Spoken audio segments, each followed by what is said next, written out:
On apprend tout simplement à bien s'alimenter au quotidien, montrer que manger sain, c'est pas forcément manger cher, parce que ça aussi, quand on parle du bio, etc., on a tout de suite une image de quelque chose d'une alimentation qui va coûter cher. Alors, oui, il y a des choses qui sont plus chères, mais si on fait aussi le choix de la saisonnalité et d'acheter ce qui pousse au moment où ça pousse, en général, on peut être sur des aliments qui ont des prix tout à fait raisonnables.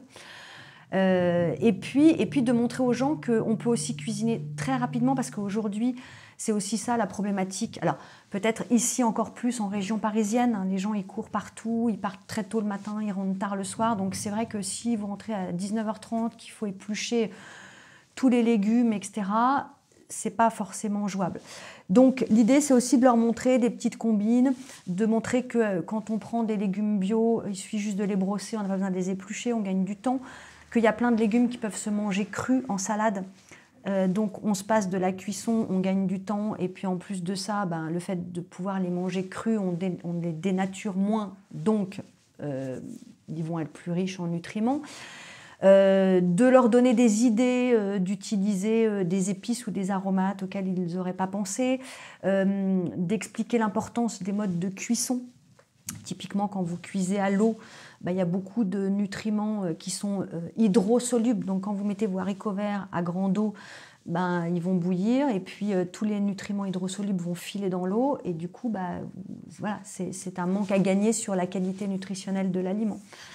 Donc, il y a tout un tas de petites choses à comprendre. Et puis, il y a aussi beaucoup à casser les idées reçues. Les grands poncifs du style « manger gras, ça fait grossir ».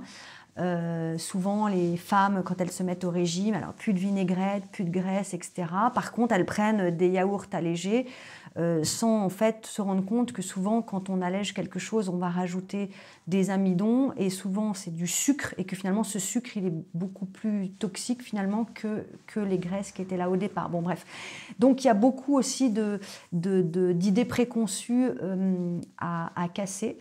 Et puis l'idée, c'est vraiment de dire aux gens, voilà, vous aviez l'habitude de manger ça, c'est pas très bon pour votre santé pour telle et telle raison, mais regardez, à côté, vous avez ça, et ça va vous faire du bien, et puis goûtez-le, vous voyez en plus que c'est bon, voilà.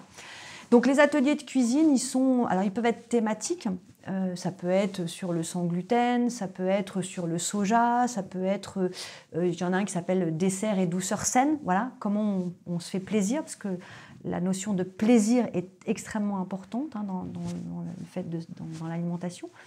Mais voilà, on peut aussi faire des desserts sucrés différemment, qui ont du goût, faciles à faire. Enfin, voilà. Moi, je suis pas chef, je suis pas une grande cuisinière. J'ai pas beaucoup de temps, donc je me mets à la place des femmes et des hommes d'ailleurs, parce qu'il y a aussi des hommes qui viennent aux ateliers.